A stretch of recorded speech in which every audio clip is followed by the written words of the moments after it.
E aí pessoal, tudo bom com vocês? Meu nome é Aldrin de Carvalho, esse aqui é o meu canal, que é o canal do Aldrin, e hoje a gente está aqui novamente para dar prosseguimento à nossa história da filosofia, com base na história da filosofia do Giovanni Reale e do Dario Antiseri. Hoje a gente continua falando de Guilherme de Ockham, né? No último vídeo a gente fez uma breve introdução à pessoa dele, à vida dele e suas obras, e hoje a gente continua falando dele, mas agora entrando, de fato, em seu pensamento. Hoje a gente vai falar um pouco sobre as relações entre fé e razão, e como que o Ockham concebe a distinção entre essas duas coisas. Mas antes da gente entrar no conteúdo do vídeo propriamente dito, eu gostaria de lembrá-los de que vocês podem apoiar o canal financeiramente de algumas formas diferentes. E quais são essas formas? Bem, primeiramente, vocês podem comprar os livros que a gente utiliza aqui nos links na descrição. Aí embaixo vão ter todos os volumes da coleção do Reale, na edição de 7 volumes e na edição de 3 volumes. E, através daqueles links, você pode clicar para fazer sua compra na Amazon e vai sair com o mesmo preço para você, mas eu vou ganhar uma comissão em cima disso da Amazon. Então, vocês me ajudam, para vocês não muda nada, é muito bom. E, bem, além disso, vocês também podem fazer uma doação pontual pelo Pix, que também está aí embaixo, pelo botão Valeu, que fica aí na barrinha do YouTube, ou doando alguns Super Chats durante alguma live que estiver rolando por aqui. Mas o melhor modo pelo qual você pode apoiar o canal é através do Apoia-se. O Apoia-se, para quem não sabe, é uma plataforma de apoio mensal, onde você seleciona qualquer valor, no meu caso a partir de R$2, para me doar mensalmente. E você, fazendo essa doação, me ajuda a sustentar as coisas aqui do canal, e por mais que você doe pouco dinheiro, você vai me dar segurança no mês seguinte de receber, mesmo que seja R$2. Então, já ajuda pra caramba. E, enfim, você vai ter também a sua homenagem aqui no começo de todos os vídeos da história da filosofia, e enfim, vai passar a integrar esse grupo de apoiadores do canal do Aldrin, que é composto pelo Nivaldo, pelo Pedro Barbosa, pelo Cássio, pela Andressa e pelo Luiz, nossos 5 apoiadores que estão aí com a gente agora. Então, se você quiser ter seu nome mencionado aqui, quiser ter seu nome como homenageado, clica aí embaixo e faça sua doação. Mas enfim, vamos logo para o vídeo. Mas enfim, gente, vamos ver o que o Reale diz aqui pra gente. Mais do que ninguém, Ockham tinha consciência da fragilidade teórica da harmonia entre razão e fé, bem como do caráter subsidiário da filosofia em relação à teologia. Então vamos lá. A gente está numa época em que essa tentativa bastante tomista de conciliação entre fé e razão está entrando em crise. A gente já falou um pouco disso no Duns Scotus, como essa separação começa a se aprofundar.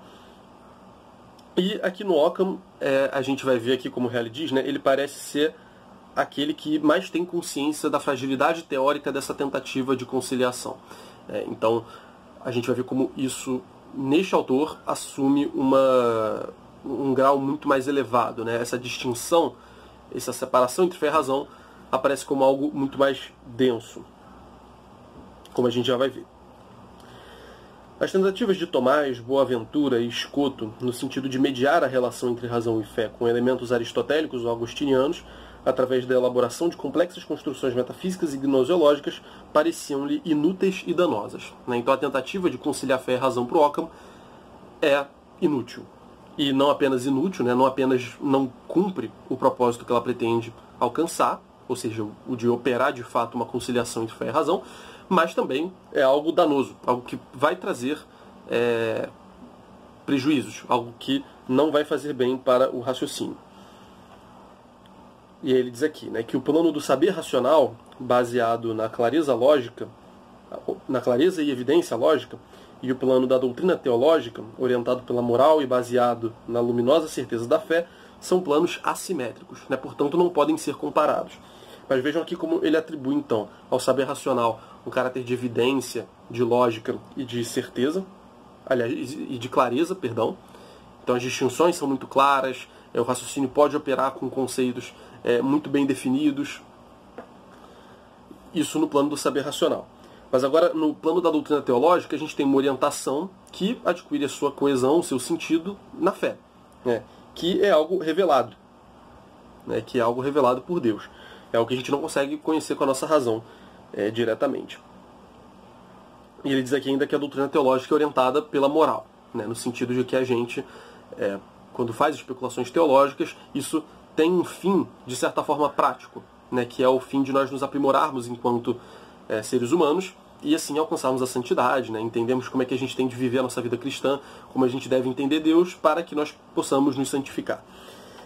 Então, de fato, parecem planos bastante distintos, né? O do saber racional e o do saber teológico. E ele diz aqui que não se trata apenas de distinção, mas de separação, né? Então não é só tipo, tem uma ciência A e uma ciência B, como se elas pudessem, apesar de serem coisas distintas, né? Apesar de haver uma distinção, terem intersecções, né? De modo que elas possam ambas falar de um mesmo objeto sob aspectos diferentes. Como a gente via no caso do Tomás. Não, há uma separação de fato, né? Uma não se mete nos assuntos da outra. Ele diz aqui, né? Escreve Ockham na leitura Sententiarum, na leitura das sentenças. Os artigos de fé não são princípios de demonstração e nem conclusões, e nem mesmo prováveis, já que parecem falsos para todos ou para a maioria dos sábios, entendendo por sábios os que se entregam à razão natural, já que só de tal modo se entende o sábio na ciência e na filosofia. Então vamos lá.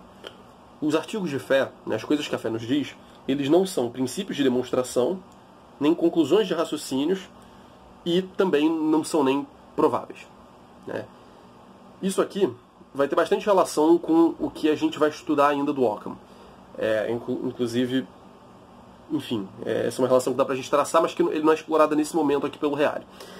Mas o Ockham vai ser muito apegado àquilo que se dá a nós de maneira mais intuitiva, mais imediata, e aquilo que se pode derivar de maneira demonstrativa, né, de maneira necessária, através de raciocínios logicamente ordenados, dessas intuições, dessas intuições mais fundamentais que nos dão a nós. E ele vai dizer justamente isso, né, que as questões de fé, né, os artigos de fé, os nossos objetos de fé, de crença, eles não são princípios de demonstração, né, com base nos quais a gente poderia chegar a certezas logicamente evidentes, logicamente necessárias, e também eles não são conclusões de raciocínios. Muito pelo contrário, né, a fé nos dá isso sem nenhum processo silogístico para alcançar essas verdades, né? Então elas não são nem premissas de demonstrações científicas, nem conclusões de demonstrações científicas. E tampouco são afirmações prováveis, né? Tampouco são afirmações que fazem sentido e que, pelos indícios que a natureza, que o mundo, que a metafísica nos dão, são bastante plausíveis, né? São bastante possíveis de serem verdadeiras, são bastante verossímeis, né? Ele vai descartar também essa possibilidade. E é interessante esse argumento que ele dá aqui, né? Ele diz aqui que, enfim, não são princípios de demonstração, nem conclusões, nem mesmo prováveis, já que parecem falsos para todos, ou para a maioria, ou para os sábios, né? Então, os princípios de fé, ele vai colocar aqui como coisas que, de certa forma, tendem a contrariar o que o raciocínio puro, o que a filosofia, se desenvolvida de maneira livre, alcança, né? Então, os sábios, né, aqueles que estudam a ciência, a filosofia, chegam a conclusões distintas, né? São levados a crer em coisas distintas daquelas a que a fé leva a crer. Então, isso é um indício bastante forte, né, de que não se trata, né, nem de premissas científicas, nem de conclusões científicas, e não são nem coisas prováveis. Porque se os sábios, ou se a maioria das pessoas, ou se todas as pessoas concordassem que esses artigos de fé são verdadeiros, né, de acordo com a nossa razão, né, eles parecem bastante plausíveis quando a gente para pensar acerca deles a partir da natureza, a gente teria aí bons motivos para acreditar que esses artigos de fé são prováveis, né? A gente não pode ter certeza deles, mas faz bastante sentido que eles sejam verdadeiros, né? Não dá pra gente provar isso. Mas se a gente tivesse o aval dos sábios, né, o aval da maioria, e se todas as pessoas estivessem de acordo com isso, a gente de fato poderia dizer que é uma verdade mais provável. Mas ele diz aqui que não é o caso, né? Os filósofos tendem a dizer muitas coisas contrárias à fé, bem como a maioria das pessoas, e, enfim, tampouco então a gente vai poder dizer que todas as pessoas concordam com os artigos de fé. Então não é algo óbvio para ninguém, né? Ninguém, por outras vias que não as da fé, tendem a concordar com isso. Então, portanto, a gente não pode considerar como algo provável, tampouco algo passível de demonstração, porque senão os sábios acreditariam, né? Dariam a adesão deles a essas proposições. E ele segue falando um pouco mais sobre isso, né? As verdades de fé não são evidentes por si mesmas, como os princípios da demonstração, não são demonstráveis como as conclusões da própria demonstração, e não são prováveis porque parecem falsas para os que se servem da razão natural. Né? Então vejam, né, as premissas da demonstração, né, do procedimento científico são evidentes, são intuitivas, elas se dão a nós imediatamente, de modo que nós não podemos negá-las. Não é o caso das doutrinas teológicas. As doutrinas teológicas são bastante negáveis, né? A gente pode questioná-las, uma pessoa pode muito bem discordar delas sem necessariamente cair numa contradição. Né? Isso não é algo que nos é dado imediatamente, né? Como um dado dos sentidos, por exemplo. E também não são demonstráveis como conclusões dessa demonstração. Né? Então, a gente não pode partir desses princípios evidentes que a realidade nos dá e chegar a essas conclusões. E não podem ser prováveis pelo mesmo motivo que eu acabei de dizer. No caso, aqueles que pensam com a razão natural e que consideram esses assuntos sem a ajuda da fé, chegam a conclusões distintas. Portanto, a fé nos diz coisas que não são nem prováveis, nem demonstradas, nem intuitivas, nem evidentes. Né? O âmbito das verdades reveladas é radicalmente subtraído ao reino do conhecimento racional. Então, diante disso, né, diante desse cenário, que, como eu disse, pressupõe toda uma teoria do conhecimento do Occam que a gente vai estudar nos próximos vídeos, salvo engano no próximo, não faz sentido a gente pensar aí numa zona de interseção, né, numa certa comunicação e uma troca da fé e da razão. Né? Elas não são complementares, elas não podem interagir. Né? Um reino é totalmente subtraído do outro, como ele diz aqui.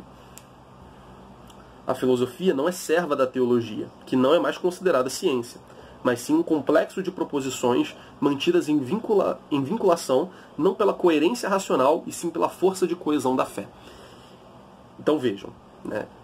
A gente tem essa visão tradicional de que a teologia é uma ciência, né, um modo de conhecimento legítimo, e de que a filosofia também é uma ciência, né, um modo de conhecimento legítimo.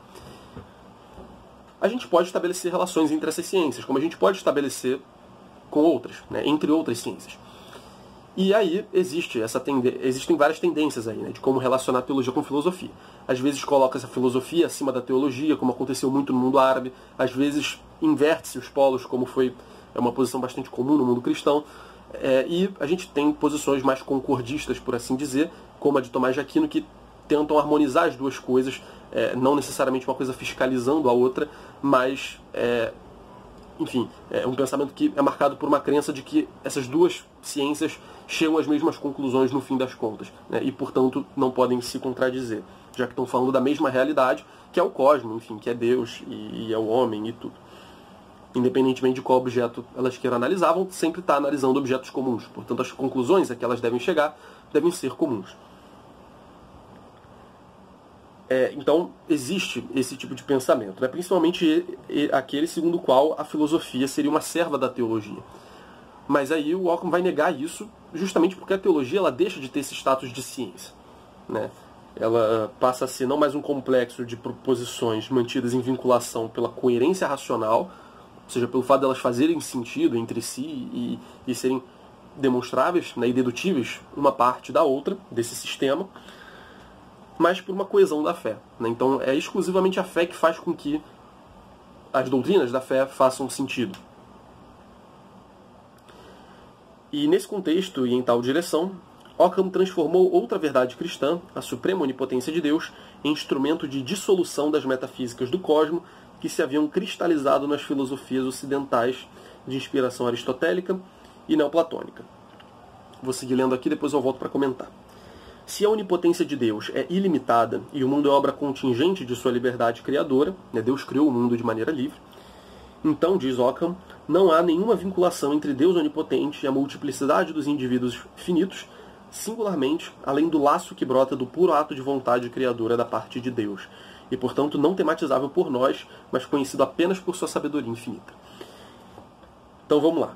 Occam transformou outra verdade cristã, a suprema onipotência de Deus, em instrumento de dissolução das metafísicas do cosmos que se haviam cristalizado nas filosofias ocidentais, cristã, neoplatônicas e tal.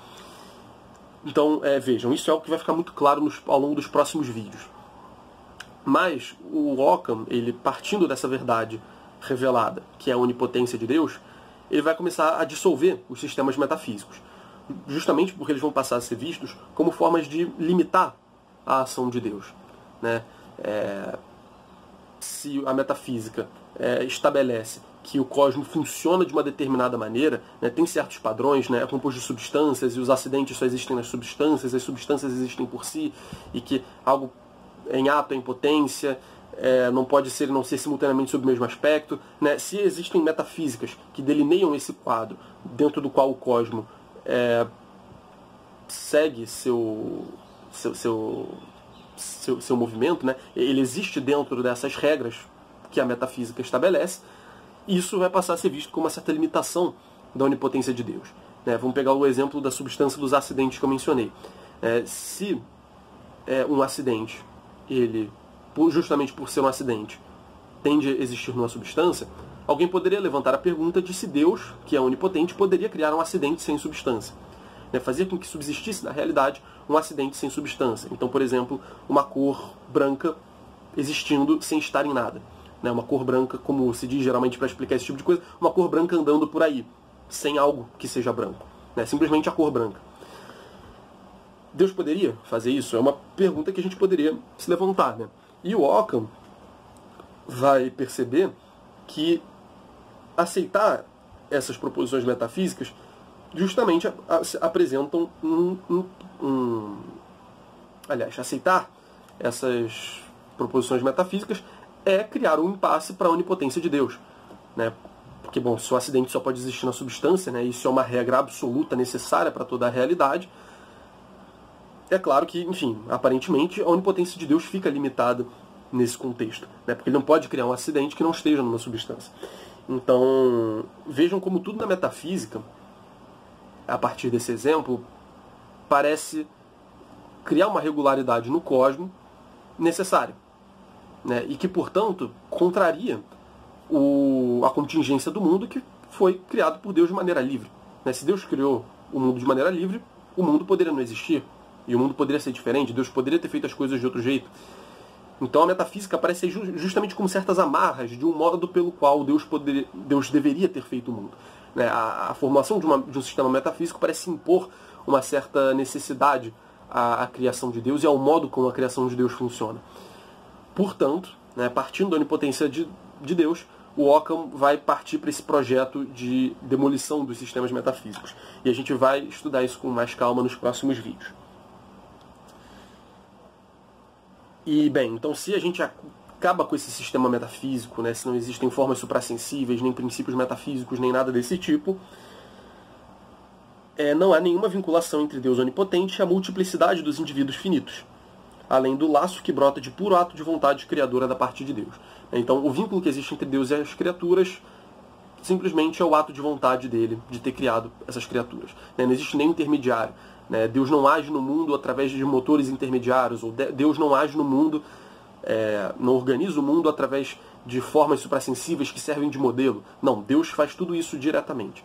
O Occam não vai ver razão nenhuma para a gente conceber nenhum outro intermediário além disso, e a gente vai entender as razões disso também daqui a alguns vídeos.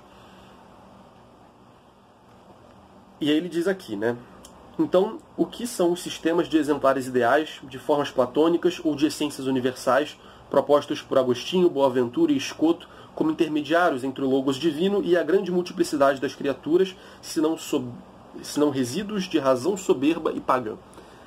Então, essa pergunta que o Occam lança, né? Tudo isso que essas pessoas especularam, que Platão especulou e todos aqueles que seguiram nessa linha e conceberam formas inteligíveis que moldam a realidade sensível, tudo isso, na verdade, é simplesmente um resíduo de paganismo que sobrou na filosofia e que, justamente, é um resíduo que evidencia uma pretensão bastante soberba da razão, né? Uma visão da razão de si mesma que é bastante onipotente, né? Que consegue conhecer coisas que ela não consegue conhecer, né? Isso por existência de formas, intermediários e, enfim, todas essas regras dos sistemas metafísicos, né? Sendo que, como cristãos que creem em Deus onipotente, a gente pode muito bem conceber que Deus sustenta cada coisa diretamente e que ele não precisa desses intermediários todos, né? Justamente porque a presença desses intermediários poderia configurar uma limitação da onipotência divina. O mesmo se diga das doutrinas da analogia, das causas e antes da metafísica do ser de Tomás de Aquino, que instituem relações reais ou de alguma continuidade entre a onipotência de Deus e a contingência das criaturas. Essas metafísicas pertencem a um reino que está a meio caminho entre a fé e a razão, incapaz de alimentar uma e sustentar a outra. Então ele critica Tomás de Aquino também. A gente vai falar no vídeo a respeito da navalha de Occam, que é o princípio pelo qual ele vai refutando as metafísicas, como que se dá essa crítica ao Tomás de Aquino e a vários outros autores também. Mas é curioso notar aqui, como ele não está só criticando platônicos e autores de tradição platônica, mas também de tradição aristotélica.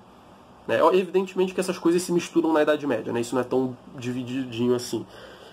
Mas notem então como a crítica dele é bastante absoluta. Não é simplesmente uma crítica a formas abstratas ideais. Mas como eu disse antes, tem essa questão de substância, de acidente, todos esses conceitos metafísicos que, de certa forma, engessam a ação de Deus no mundo, colocando regras a ela, serão criticadas.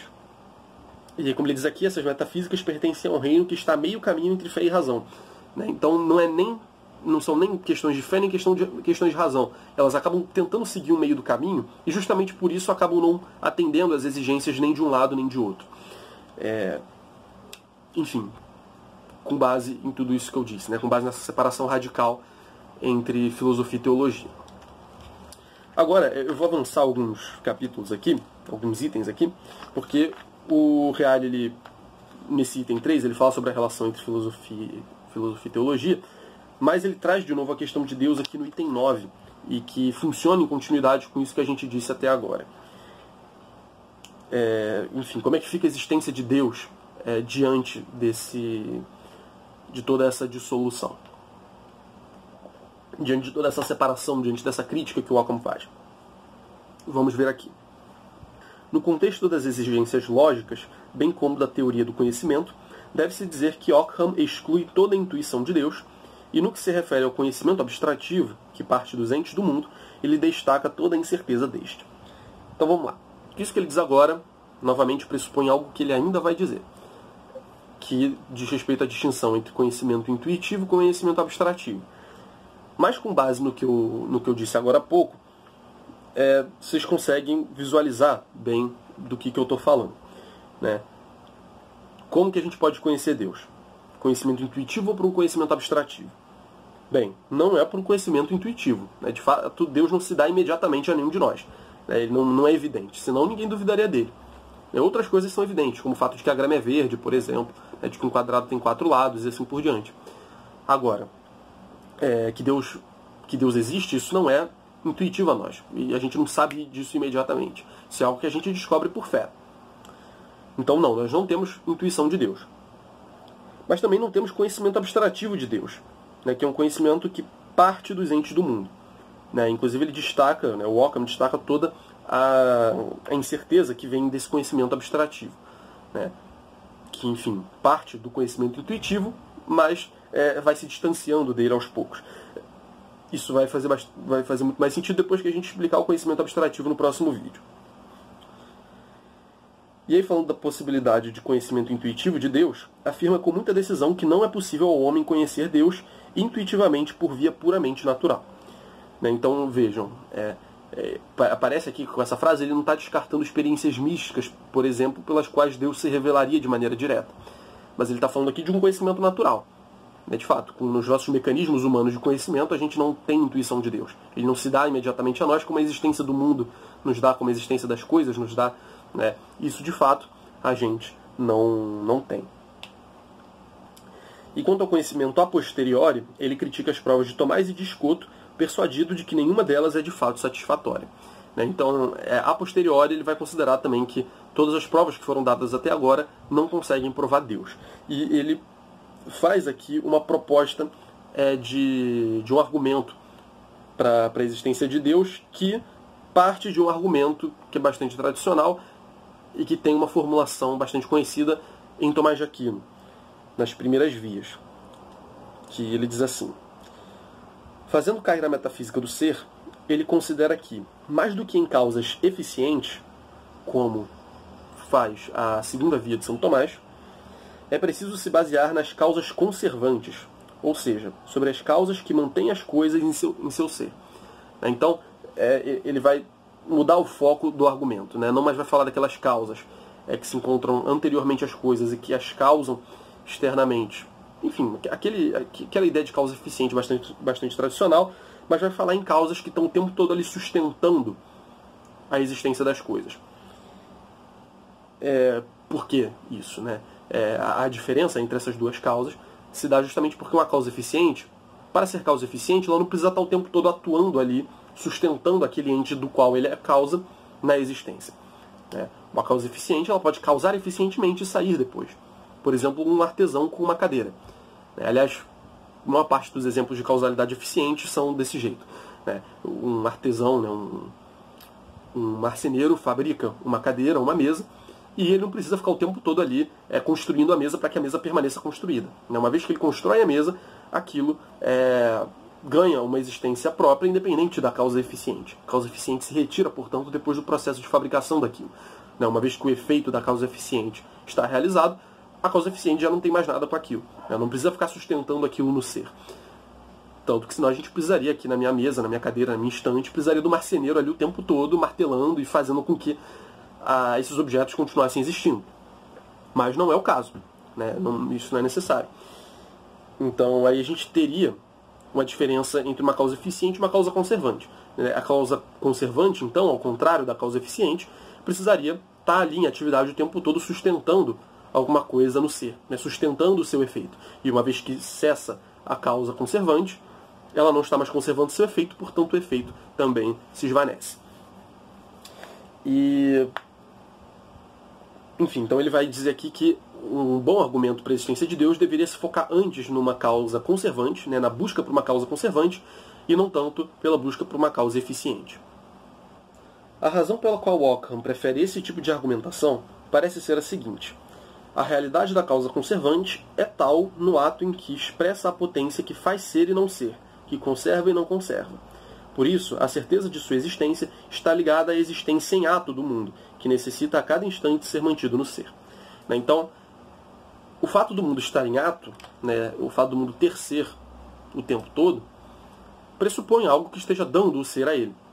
Portanto, a mera existência atual do mundo, independentemente de qual seja a sua configuração, independentemente de se há causas eficientes, de se há esse vínculo metafísico, toda essa estrutura que os metafísicos desenvolvem para o cosmos, independentemente disso, as coisas precisam estar em ato para serem. A gente sabe que as coisas estão em ato. E para elas estarem em ato, elas precisam ter algo que está as atualizando, está mantendo-as no ser a todo momento. Então, nesse sentido, da mera constatação de que as coisas em ato, ele parte a existência de algo que mantém essas coisas em ato. E não apenas algo que causa o movimento das coisas, algo que causa eficientemente, como eu disse. Bem, e aí ele diz aqui, se o âmbito da razão humana é tão restrito no que se refere a Deus, pode-se então compreender que o âmbito da fé torna-se mais amplo, já que esse é o âmbito das verdades conhecidas por meio da revelação, a partir do Deus superiormente bom ao Deus uno e trino, simples e absolutamente perfeito. Então, isso a gente ainda vai ver no Ockham também, como o âmbito da razão se tornar algo muito mais limitado. E o âmbito da razão tornando-se algo mais limitado, o âmbito da fé cresce também. A razão passa a ter muito menos o que dizer sobre aquilo que a fé revela, e por isso a fé acaba ganhando um espaço maior.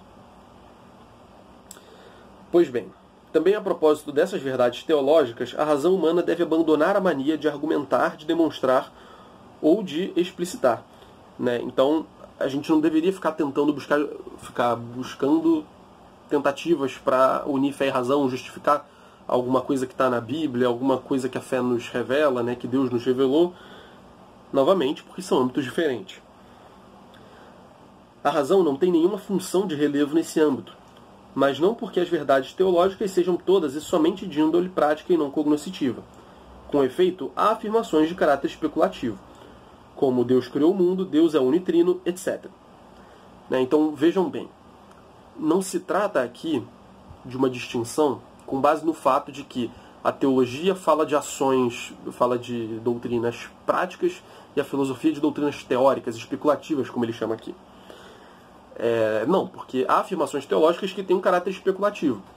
Né? Deus é uno, Deus é trino, né? E isso são coisas que, enfim, no contexto da fé tem implicações para a nossa vida, mas que por si mesmas não são afirmações práticas, né? Não dão nenhum direcionamento de como nós devemos nos comportar no mundo. Então a distinção não é tão simples assim, né? Caráter especulativo e caráter prático, né? Filosofia e teologia. Não é esse o caso, justamente porque há afirmações especulativas na teologia. Entretanto, o lado especulativo dessas verdades, da teologia, é tal, né, pode ser dito especulativo, pela natureza específica de suas afirmações, que não tem atinência com a praxis, sendo, portanto, chamadas especulativas, e não porque o seu conteúdo constitua uma forma de saber certo e demonstrado pela razão. Então, Ockham está, basicamente, querendo resolver uma certa preocupação que poderia surgir. Né? Quando a gente diz que as verdades de fé têm um caráter especulativo, né, parece, né, a gente poderia ser levado a crer que são verdades demonstráveis, né? Verdades sobre as quais a gente pode especular e concluir a sua necessidade, a sua veracidade, né, com a simples razão natural, com o nosso aparato natural de conhecimento. Mas não, elas não são especulativas por poderem ser alcançadas via especulação de maneira demonstrável racionalmente, como é o caso das questões científicas e propriamente filosóficas. Trata-se antes de um caráter de especulação baseado na natureza das afirmações, né, que são ditas especulativas, não por serem demonstráveis racionalmente, mas por serem opostas à praticidade. Né? Não são de caráter prático, portanto são de caráter especulativo, teórico, a gente poderia dizer também. Mas não é porque são teóricas que são certas. Alguém poderia levantar essa hipótese, como eu disse, né? Enfim, aqui é só o Ockham fazendo uma distinção terminológica aqui, né? Para a gente não achar que, quando dizemos que há certas verdades da teologia que são especulativas, para a gente não pensar que nesse momento a gente está dizendo que elas são alcançáveis e pior ainda, demonstráveis pela razão, né? Ou científicas, por assim dizer.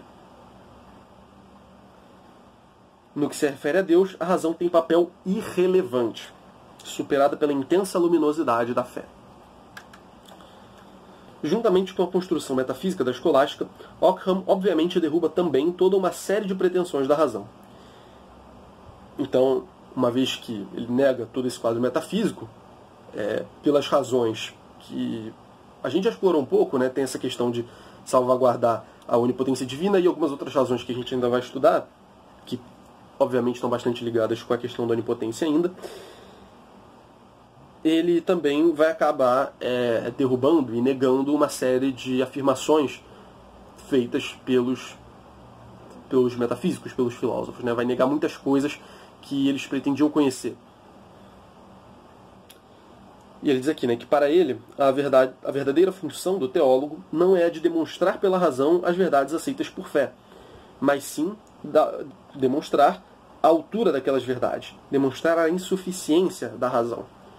Então o teólogo, olha que interessante, né? O teólogo, quando se vale da filosofia, não é tanto para alcançar Deus racionalmente, mas é para mostrar que a filosofia não alcança Deus racionalmente. Né?